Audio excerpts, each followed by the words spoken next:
Segunda, 2 de setembro. Verso para memorizar. Então, verão o Filho do Homem vindo nas nuvens, com grande poder e glória. E então, ele enviará os anjos e reunirá os seus escolhidos dos 4 ventos, da extremidade da terra até a extremidade do céu. Marcos 13, 26 e 27. Não ficará pedra sobre pedra. Ouça Marcos 13, 1 a 13.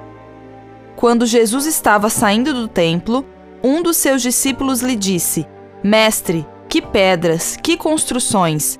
Mas Jesus respondeu: Você está vendo estas grandes construções? Não ficará aqui pedra sobre pedra que não seja derrubada. Jesus estava sentado no Monte das Oliveiras, diante do templo, quando Pedro, Tiago, João e André lhe perguntaram em particular: Diga-nos quando essas coisas vão acontecer e que sinal haverá quando todas elas estiverem para se cumprir. Então Jesus começou a dizer-lhes: Tenham cuidado para que ninguém os engane. Muitos virão em meu nome dizendo: Sou eu, e enganarão a muitos. Quando vocês ouvirem falar de guerras e rumores de guerras, não se assustem. É necessário que isso aconteça, mas ainda não é o fim. Porque nação se levantará contra nação, e reino contra reino. Haverá terremotos em vários lugares e também fomes. Essas coisas são o princípio das dores. Estejam de sobreaviso, porque as pessoas os entregarão aos tribunais e às sinagogas. Vocês serão açoitados e, por minha causa, serão levados à presença de governadores e reis, para lhes servir de testemunho. Mas é necessário que primeiro o evangelho seja pregado a todas as nações. Quando, pois, levarem vocês para os entregar, não se preocupem com o que irão dizer, mas digam o que lhes for concedido naquela hora, porque não são vocês que estão falando, mas o Espírito Santo. Um irmão entregará à morte outro irmão, e o pai entregará o filho. Haverá filhos que se levantarão contra os seus pais e os matarão. Todos odiarão vocês por causa do meu nome. Aquele, porém, que ficar firme até o fim, esse será salvo. Pergunta 2.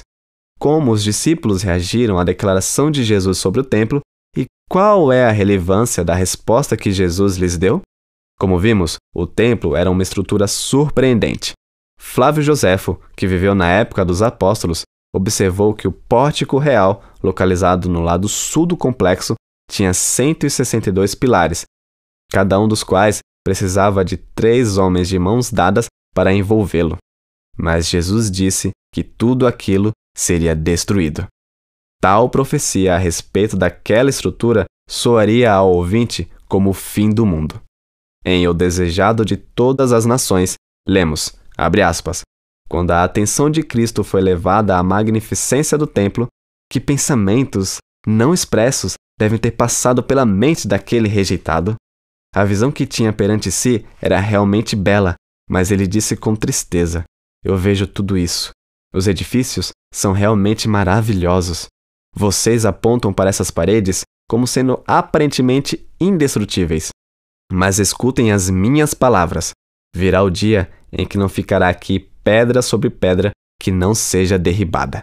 Fecha aspas. Os discípulos queriam saber quando se cumpriria a predição de Jesus. Pedro, Tiago, João e André perguntaram a Cristo qual seria o tempo em que todas essas coisas aconteceriam e qual seria o sinal quando estivessem para acontecer. Em Marcos 13, 5 a 13, é surpreendente que Jesus não passou a maior parte do tempo descrevendo a queda de Jerusalém, mas alertando os discípulos sobre o que poderiam esperar no ministério deles de estabelecer a igreja cristã. Não seria fácil. Os seguidores de Cristo seriam perseguidos e julgados, e alguns seriam mortos. Mas, em meio a tudo isso, Jesus indicou que ainda não seria a hora. Eles não deviam ser enganados por conflitos. Além disso, o Espírito Santo lhes daria as palavras para falar na hora certa, mesmo quando a família e os amigos os abandonassem. A conclusão dessas palavras introdutórias da profecia de Jesus é que o povo de Deus não deve temer turbulências e provações. Eles devem ficar vigilantes, porque o Espírito de Deus os guiará em meio às dificuldades. Você foi provado por seguir a Jesus? Se não foi provado, será que o segue realmente?